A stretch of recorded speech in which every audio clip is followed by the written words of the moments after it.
Dr. Edwin Price has visited 100 countries in the last 50 years as part of his international cooperation work.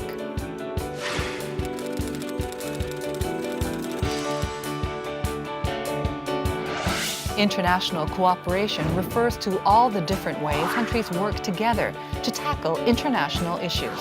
For example, as an expert on agricultural economics, Dr. Price has advised many developing nations on agricultural progress.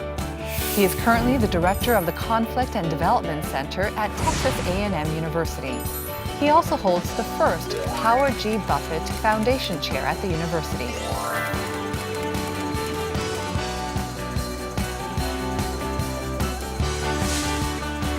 And he still finds time to work on programs supported by the U.S. Agency for International Cooperation. He's a leader in the effort to eradicate famine and promote agricultural cooperation in the world. 30 years since his last visit, Dr. Price is back in Korea. During that time, Korea went from recipient to donor of international aid. This week on Heart to Heart, we talked to Dr. Price about the importance of international aid.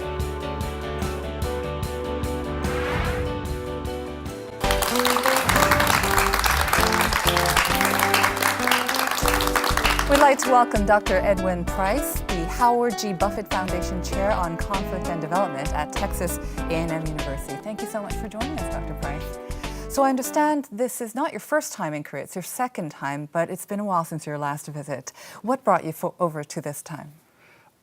Korea is becoming a major player in international development, especially in agricultural development.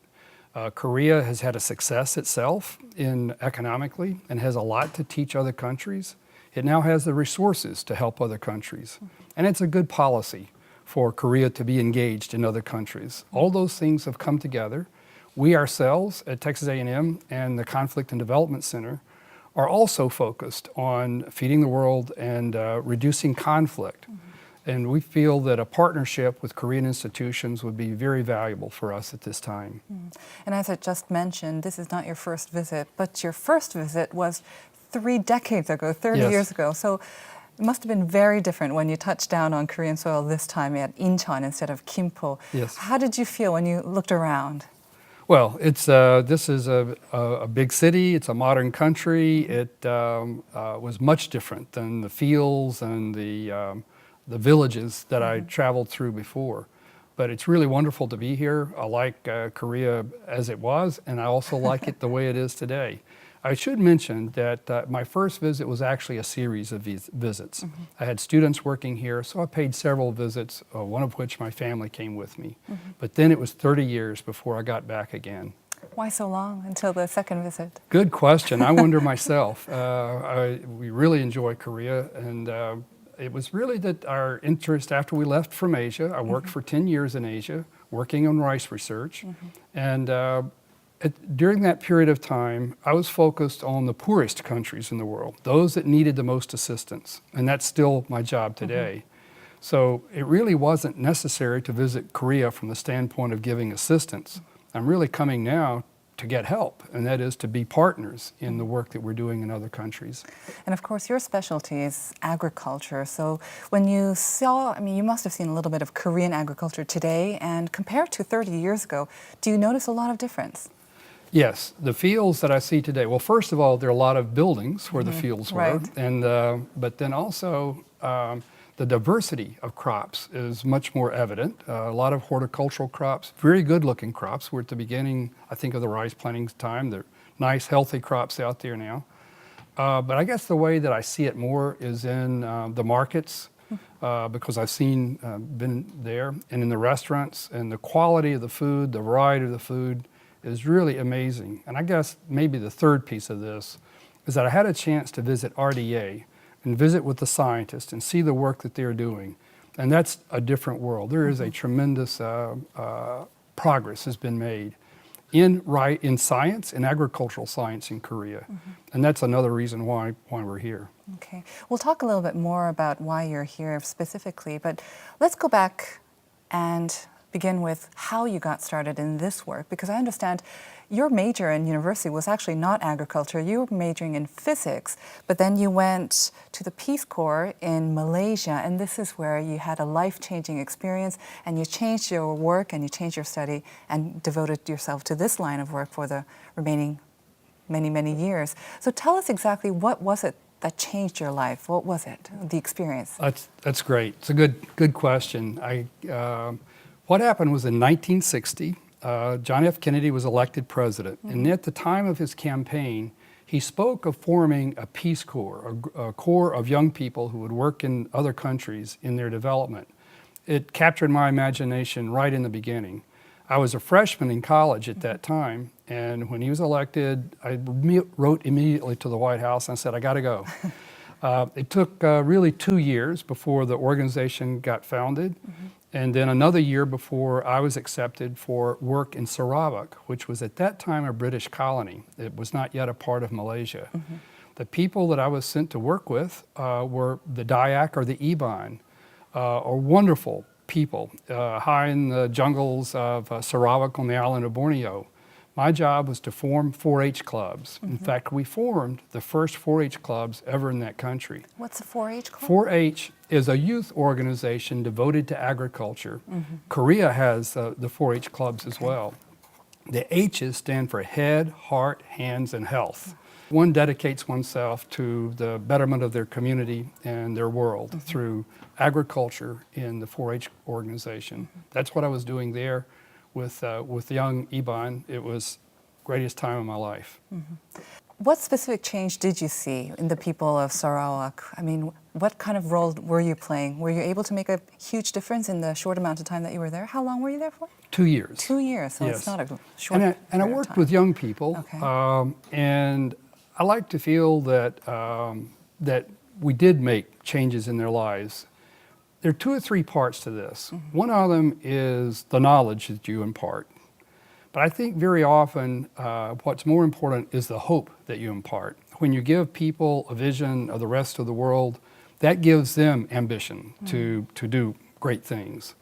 And I think just giving faith and showing your faith in young people has an enormous impact on them and creates a difference in their lives. So I think it was at least both the knowledge that I imparted as well as encouraging them to be important in their own societies. Colleagues and I often think that if we had more youth programs like that around the world, we would be in a much better shape today.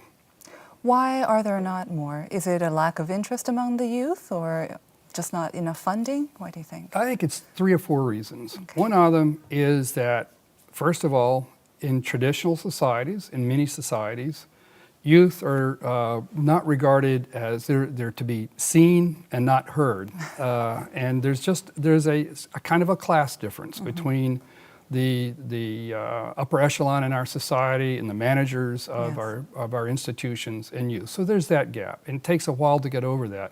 Of course, we know that in a modernizing country like Korea, that changes fairly quickly.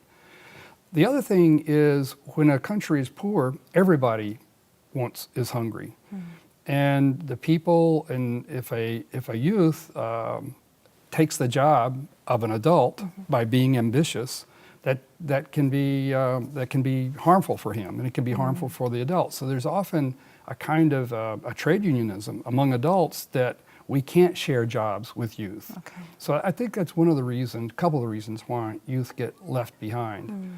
And we would really like to change that as well, because again, we'll talk a little bit about conflict, but youth that don't envision a future for themselves is really one of the greatest threats that we have to our society. I think we're going to talk about cooperation in a little bit, but one could say that cooperation between countries is the most important thing that we can do to improve the quality of lives of people around the world. And agricultural cooperation in particular has a tremendous impact on the way we live. Just how much? Let's find out right after this.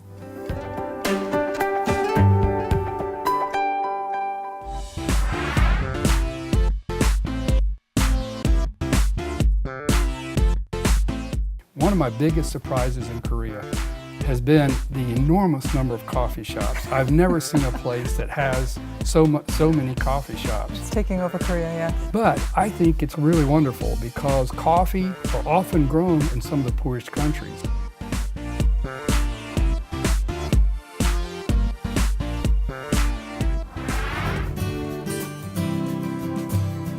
Dr. Price has engaged in international cooperation work in 100 countries in 50 years. So through him, we can really see how the world is connected. Let's continue our talk on the importance of international cooperation.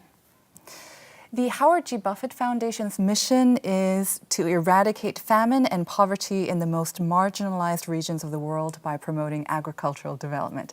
And you're, of course, the first to hold the Foundation's endowed chair on conflict and development. It's a rather wordy introduction, but put simply, what kind of work do you do, Dr. Price? Well, it's really a tragedy that hunger and poverty and conflict seem to go together. And that if we use the tools that we normally use to eradicate hunger or to improve poverty to reduce poverty in a calm or peaceful regime, those tools don't seem to work as well in countries that are in conflict. We've done some research that shows that among the many different kinds of assistance that you can give a country, that agricultural assistance has a greater impact on reducing conflict than any other kind, and that includes education, medical assistance, and so on.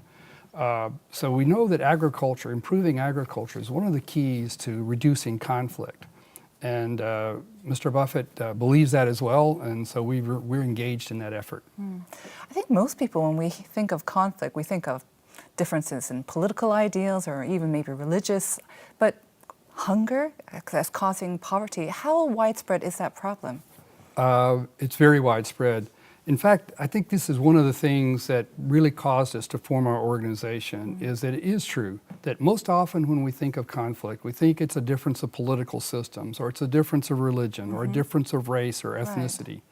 But really those are just superficial ways where we choose to divide ourselves when there's something more fundamental that's causing the problem. So we believe that there are roots of conflict that go below our differences, of our political differences or racial differences. And those roots are very strong, and they have to do with competition for resources. It has to do with the scarcity of land, maybe greed in some cases, but there are more fundamental problems that need to be solved. And we believe that science and technology has a role in resolving those. Very often, those issues are often expressed as hunger, that competition for land or lack of water, displacement by conflict, all is shown in hunger. So that's one of the reasons why we've become to recognize that hunger and conflict and poverty are all a part of the same system. And we have to find tools and instruments that can break that chain. And they're not, and we're still looking for them. In fact, there's been competition and rewards for looking for these kinds of innovations and technologies and approaches that can do things differently than they've ever been done before. Can you give us some concrete examples maybe of a conflict that is going on right now, or maybe a past conflict that you were able to help resolve? Okay, yes. I'll tell you about one that we're involved with right now, and that's in the Democratic Republic of the Congo. It's a very large country, and the eastern part of the Congo is the most violent. The north part, North Kivu, is absolutely the most violent. And so we've begun work there to look at how families can best survive conflict and how can they recover from conflict. And here's the interesting thing that we've discovered, not only in the Congo, but in Guatemala and other places, that during conflict, farmers and families discover ways of coping. They can't plant their crops the usual way. For example, maize, a very common crop in Africa and in Latin America, is a very common crop to steal. That when there are militias out trying to survive off the land, they pillage villages. maize is one of the first things that goes. So we have to, farmers have found, well, if they plant cassava, that hides under the ground, and it's harder to find, it's harder to process. And so, but there's a wide range of technologies that we believe that can be based on conflict-resistant systems. So that's what, in the DR Congo, we're working on conflict-resistant systems. Working with them on perennial crops, some things that can't be, for example, coffee and chocolate are not crops that a rebel can easily eat or consume or use or harvest. And so, but those crops are very good for a household to produce and sell and be able to survive conflicts. In fact, it's very interesting to me. That's okay. One of my biggest surprises in Korea has been the enormous number of coffee shops. I've never seen a place that has so many coffee shops. It's taking over Korea, yes. But I think it's really wonderful because coffee, especially the best coffees, the Arabicas that have the ones that in the coffee shops, are often grown in some of the poorest countries. And working with coffee, we have found has been one of the main ways that we can improve lives and help even bring an end to conflict in places. So in the DR Congo, we're working on coffee as well as other conflict-resistant crops. Let me play the devil's advocate. Okay. I imagine there might be some criticism that the profits from such crops like coffee and chocolate that are not used to feed the impoverished locals would only, the profits would only go into the pockets of a select few, and thus it's not really helping out the country as a whole. I'm sure you must come across this criticism quite often. Yes, in fact, we work with that on a daily basis and working the best we can to make sure that there is not exploitation of the communities. And the best way that I think the consumer can help is by asking the question, are the profits going to the farmers? And free trade, you mean? Yes, fair trade. Fair trade is among the organizations that are focused on that. I'm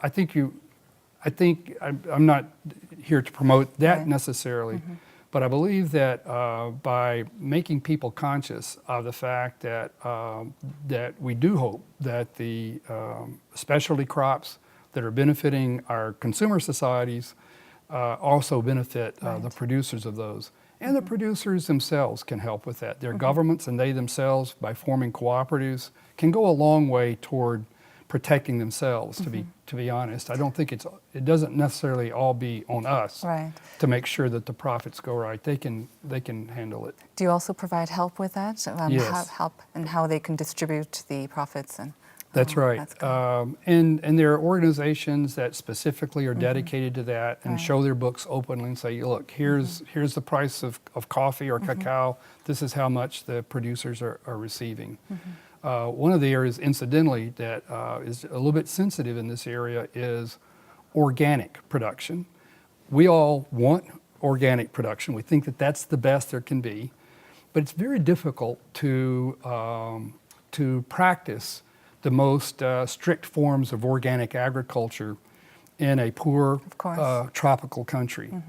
And too often it means that the buyer will say, well, don't use any fertilizer, don't use any chemicals, don't use anything to make your crop good. Well, what happens is that gradually degrades the land, so that we really need to have a middle ground on that, such that we are not degrading the soil. 1 ton of cacao exports about 65 kilograms of phosphate, 45 kilograms of potash. I may have that backwards, but there's an enormous amount of soil nutrients that go out in the form of these crops. Those need to be replaced. And that, incidentally, is a source of conflict again, because as land degrades, people have to move their farms to a richer area. Right now, the Virunga National Park in the Congo, the oldest park of Africa, that is the last holdout of the upland gorilla, is threatened by people who are having to move their farms. And they say, that's our land, why can't we, that's our country, why can't we farm there? And those of us who want to protect gorillas will say, no, you can't. But you can see that that's a really a difficult issue to resolve. Well, of course, in this region, we've seen our fair share of conflict, and of course we have a neighboring country that has Yes. been the source of a lot of conflict with us too, North Korea. And Yes. you've been to North Korea as part Yes. of your work. I wonder, the work that you're doing, is there any possibility that it could also bring some sort of dialogue with agricultural and causing some sort of more communication? I mean, we've tried, I think, sports diplomacy, we've tried various forms, sunshine diplomacy it's called sometimes, but how do you see the possibility of maybe using agricultural development to bring about more dialogue and cooperation between our two Koreas? I think it can and it should, and I think the time is right, I hope, and that the ground is fertile for it, because that's exactly why I went there. I was invited to go to Pyongyang University of Science and Technology.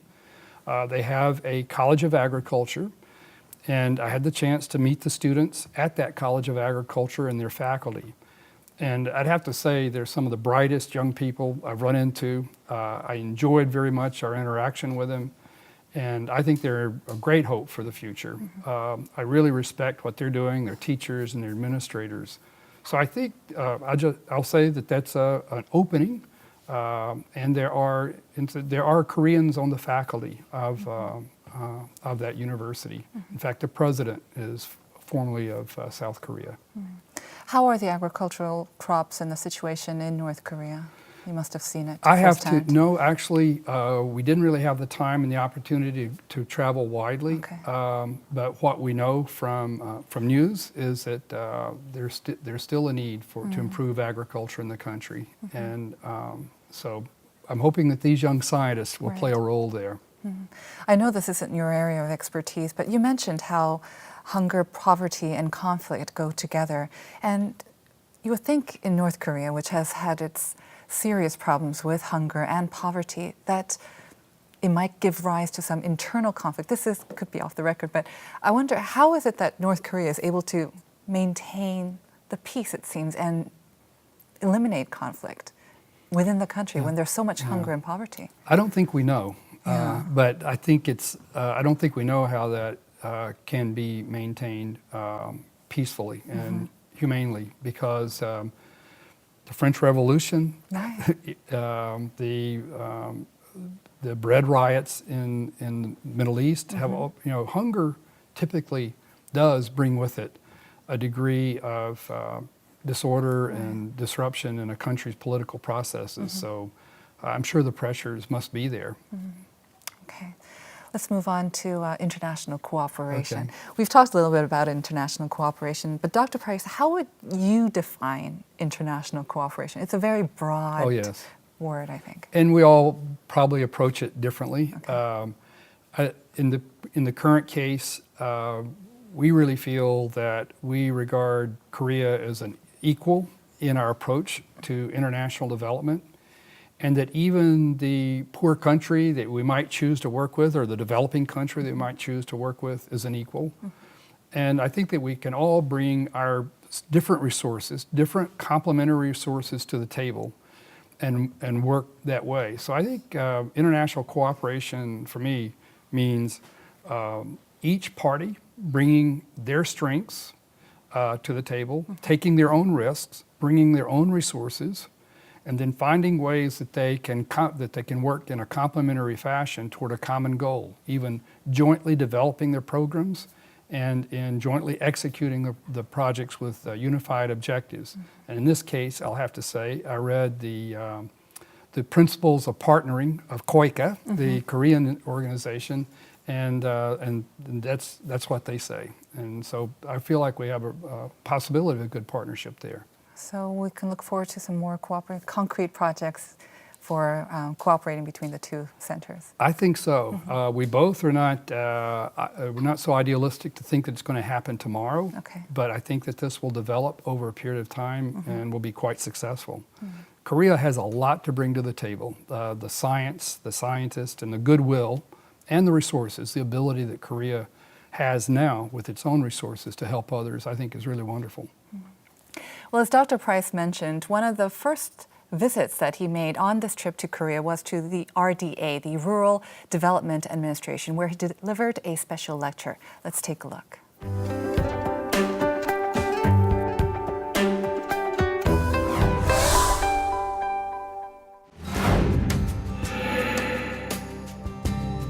2012, there was a study of food security in the sub-Saharan regions. 11 team members chosen by Dr. Price spent a year in Liberia, Ghana, and Senegal. We conducted basically 326 surveys in Liberia. The reason why we wanted to conduct surveys and research is because we wanted to identify the factors causing conflict and hunger. They conducted surveys of the local farmers and collected 1,500 questionnaires. The next stage of the project involves analyzing the data to come up with realistic and specific plans. Well, the main thing we discovered was that, in fact, their yields of crops were very low. My feeling is that we have to change the technology that we offer to these farms. We need to offer technologies that are better suited to the conditions that they're starting with. In order to come up with the right business plan, many factors need to be considered, such as the area's climate and topography. The specialized coffee business in Rwanda is a good example of how this works. According to Dr. Price's analysis, Rwanda's high-altitude regions were ideal for farming coffee beans, but no one there knew it. With his research and support, the farmers of Rwanda were able to make a legitimate profit out of farming. Dr. Price uses meticulous surveys, research, and analysis to help improve the quality of life in developing countries.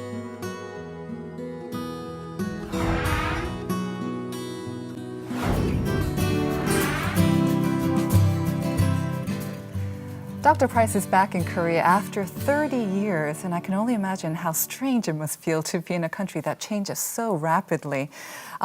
You were in Korea back then while you were working as a consultant for the International Rice Institute. Could you tell us a little bit more about what you did back then? Yes, that institute, the International Rice Research Institute, is an international organization with international scientists. It had wonderful Korean scientists there, incidentally, at the same time.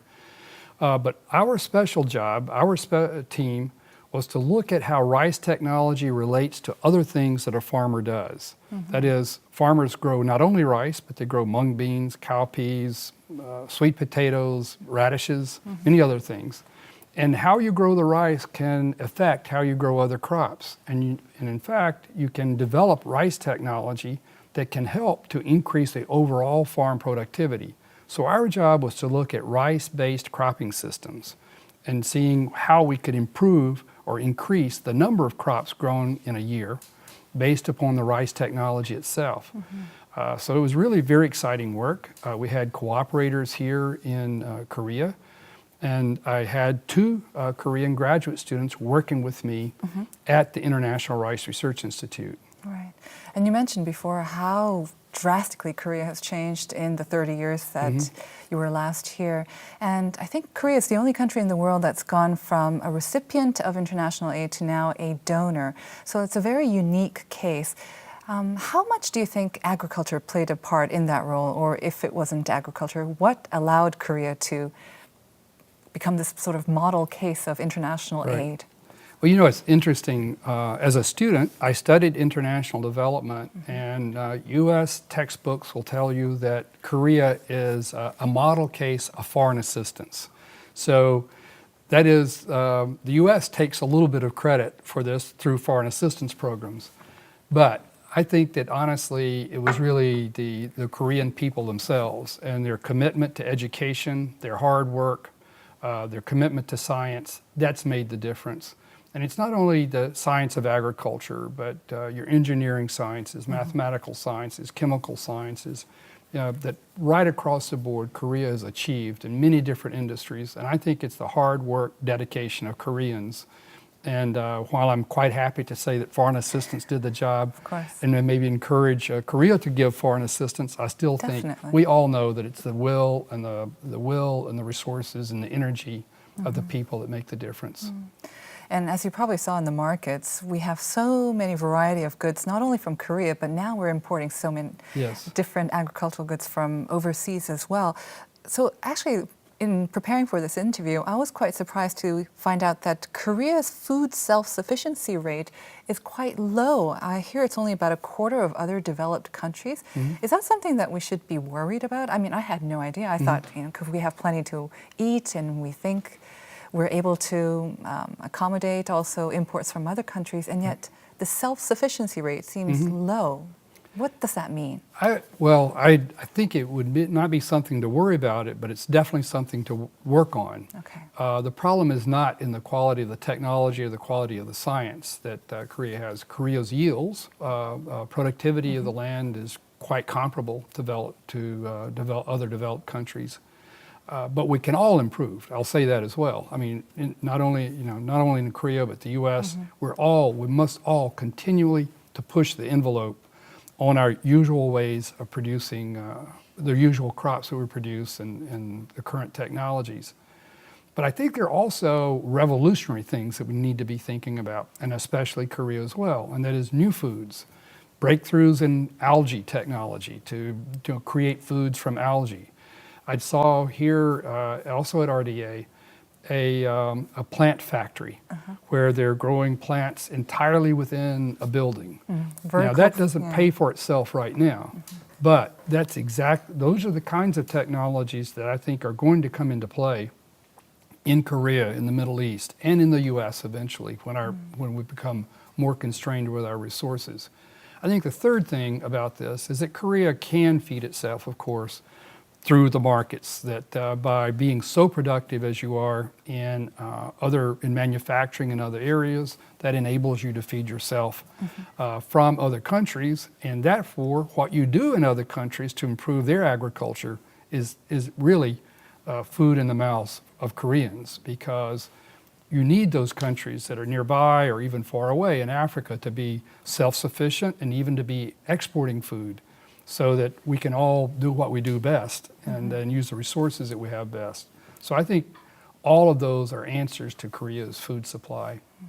But some people might say with the free trade agreements and that we're importing too much food from overseas, and why should we help the farmers in the other countries when our own farmers are suffering because there's not a big enough market for our own goods? What do you say to that? Yeah, it's an argument that I often hear. I hear it in the U.S. as well. In the U.S. Congress, I often discuss this issue.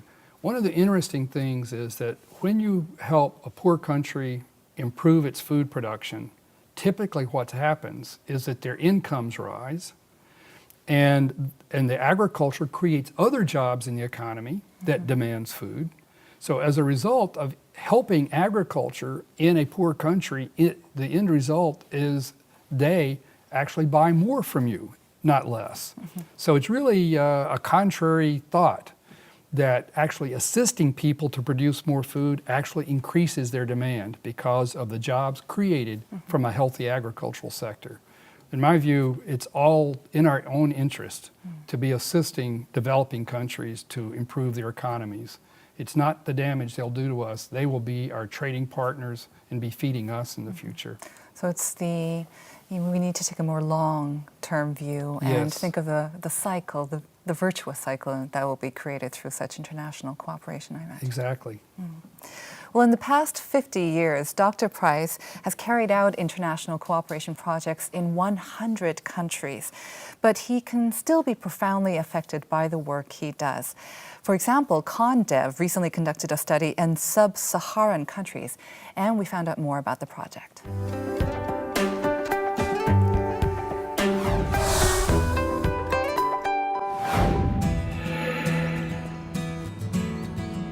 When Dr. Price came to Korea in May, the first place he visited was the Rural Development Administration. RDA is the center of agricultural biotechnology research in Korea. Korea has come to the point it's beginning to be a player on the world stage in supporting international agricultural development and international development in general. That's the area in which I work and in which I'm most interested. Dr. Price's work is well known at RDA, and when the people there heard he was coming to Korea, they were eager to have him speak. 프라이스 교수님은 국제개발 협력 분야에서 국제적으로 명성이 굉장히 높으신 분입니다. 그리고 국제미작연구소 IRRI라고 하는 곳에서도 오랫동안 근무하신 분으로서 과학적으로도 이제 굉장히 뛰어나신 분이고요. 또 우리 농진청하고도 과거부터 이제 우리나라의 그 통일벼 품종 육성이라든가 하는 분야에 있어서 많은 이제 인연을 갖고 계신 분입니다. Dr. Price prepared a special talk for RDA, during which he emphasized Korea's role in agriculture and international cooperation. Korea produces the kinds of crops, the kinds of foods that are enjoyed around the world. Korea has excellent technology. I have worked with Korean scientists in other laboratories in the world, particularly at Erie in the Philippines. And I know the talent that Koreans have to bring to the workplace in developing countries.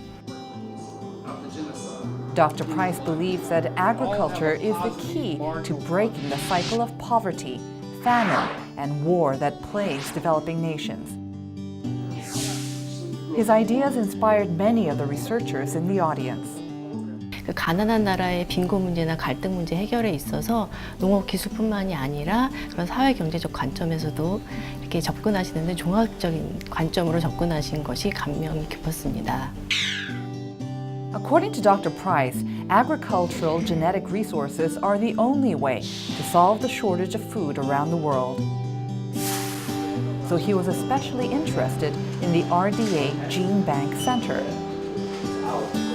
There are over 300,000 specimens at the RDA Gene Bank Center, the sixth largest gene bank in the world. Especially exciting is this incredible gene bank here, which I think is an enormous resource not only for Korea but for the world. The importance of international cooperation based on agriculture cannot be overstated. For the past 50 years, Dr. Price has been to 100 countries to promote agricultural progress. His work continues in Korea.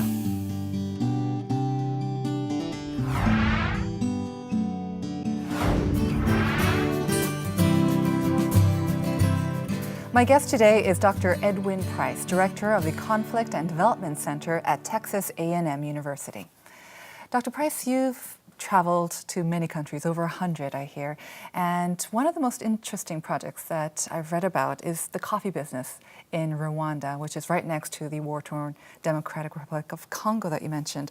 Why is it that you're concentrating on conflict and dangerous areas like Rwanda? Well, in fact, we're working in both Rwanda and the DR Congo, Right. And it's particularly because conflict in any country is going to affect us all sooner or later. It's in the first image, in the first instance, it affects trade, and it reduces the wealth of everyone when there's conflict. But conflicts spill over, and they can get bigger conflicts, and they can affect our friends and our partners even more than we ever expected. We feel that it's really our duty and responsibility to be working in those countries. Two things come to mind. My university, Texas A&M University, takes great pride in graduating about 3,000 young men and women each year who serve in the military forces. We take great pride that they are there for us to protect our liberty. And I say to my administrators and to my colleagues, why shouldn't we, in civilian roles, be also as brave as they to work in these situations so that they don't have to carry the entire burden? Because we know that development, agricultural development, economic development broadly, can bring an end to conflict. And we need to use those tools so that our soldiers won't be having to do the work. So I think it's the right thing to do. It's the humanitarian thing to do. And too often people, when a country erupts into conflict, they just say, what can we do? And you step back. But you have to remember that in those countries, there are mothers and fathers feeding their children, there are families struggling to find a way to make it to the next day. I feel that they deserve the best that science and technology can offer. We believe that we can find tools that will help them better survive these conflict periods by being there with them and for them in a conflict period. Of course, again, we want to take every precaution not to endanger ourselves or others by our presence there. But nevertheless, we feel like fragile and conflict countries really require and deserve our attention in the worst of times. I will say, when I went to Iraq, I was very apprehensive.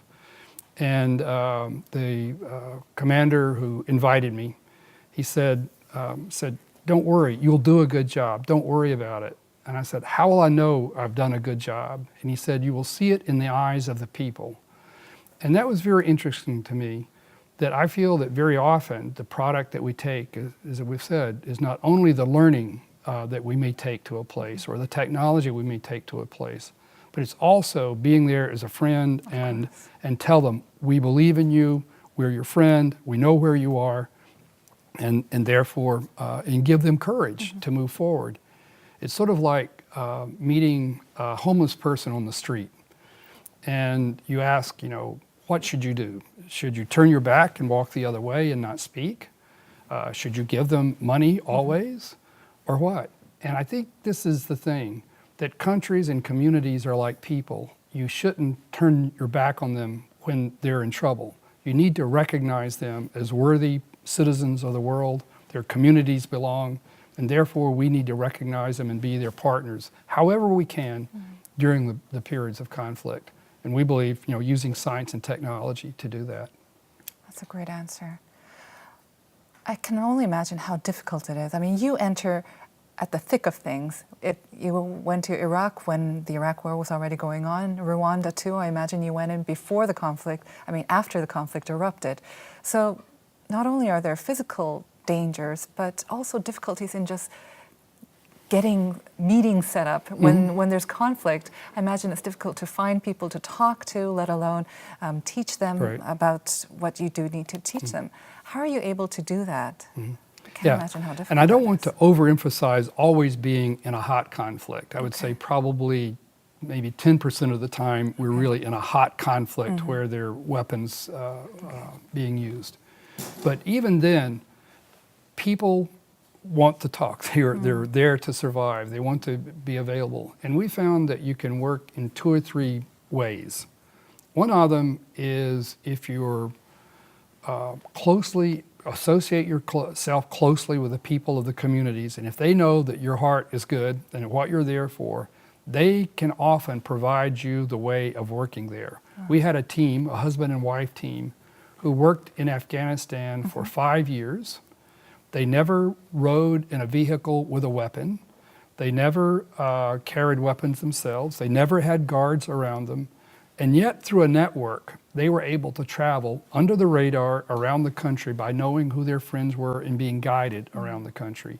The other piece of it that is sometimes, not everybody would agree with me on it, but I've also gone into villages where I'm wearing, I don't carry a weapon, but I'll carry a protective vest or a helmet. And people would say, well, can you do development dressed up like that? And it's really amazing. Children are children. It doesn't take them more than 5 seconds to see a smile on your face or want to make friends. And adults come pretty soon afterward. I found that that being, protective of yourself doesn't necessarily cut off communication, that you can really, but even when taking precautions, people are people, and they recognize our fundamental basic humanity and will communicate with you. And you also mentioned that the conflicts are not always about people. Sometimes it's people versus animals as well, right? Can you tell us about that story? Yes, exactly. In fact, we have a major program right now in Botswana, funded by the Howard G. Buffett Foundation, to try to find a solution to the conflict between elephants and people. And the problem is that the elephants, travel their usual route to the water seasonally, and they're opportunist eaters, and when they smell something good to eat, they go and eat it. And if there's a house in the way, they might have to step on the house or the people. But more usually they would just eat the crops. But if people are in the way, people are harmed. and then the people react by killing the elephants.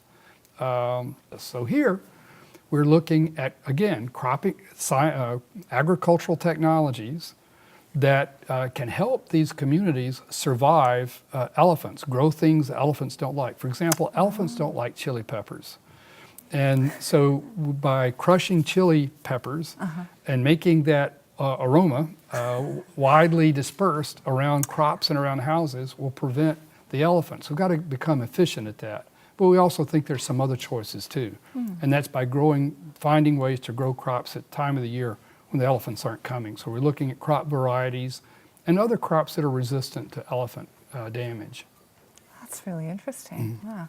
And do you foresee a lot of more problems like this as climate change, I'm sure, is going to have more an impact on not only the way we live, but how we eat as well, right? Yes, I think climate change really poses a big challenge there. I just read an article coming over here that military planners are now beginning to be very concerned about possible impacts on causes of conflict erupting as a direct result of changing climatic conditions, scarcity of water, changing growing conditions, anything that disrupts the food supply can be a cause of conflict. Incidentally, that's a sort of a long-term trend in the global climate change, but we're having variations in weather from El Nino and other things, and every time that happens, we can see the effects on communities. Yes. Okay. Well, as my last question to you, I wonder if you would have any advice to the general public, our viewers, on how to be more conscientious or smarter consumers so that perhaps in our own way we can also help our global neighbors, our impoverished neighbors, gain security in food and in poverty, escape poverty, and maybe even escape conflict. Can we play a part? Certainly. I think consumption, and what you consume and how you consume it is probably one of the main areas. And be conscious of the resources that it's using. We know that water is an enormous problem, beginning to be an enormous problem in the world. So being conscious of the water use and how that is being utilized and how water is being utilized in what we eat and what we consume and so on. That's one thing. But also consuming the crops that we know are being produced in other countries that are providing incomes for poorer countries, I think is a very important way. But I also think that we need more people dedicating their interest to doing this kind of work. COICA and RDA are tremendous institutions. They need young scientists, young managers, adventurous young people who are willing to take on this effort of working in developing countries.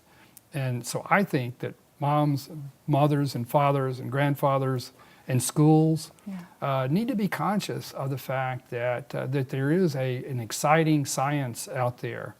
And just like my student Jia-Yun An, who's here with me, he's excited about this. And I think that bringing on a generation that is more conscious of conflict, more conscious of this relationship of conflict, food, hunger, and technology, and how science can be an answer, that can help resolve these issues over the longer term. Because we really do live in a global village. We're not isolated. That's right. We can't live like we believe we are, right? That's right. Wow. That's right. I'd like to thank you so much for visiting us here on Heart to Heart, Dr. Price, and we hope that it'll be much shorter than 30 years before you come and join us again. I feel sure it will be. Thank you so much. Thank you.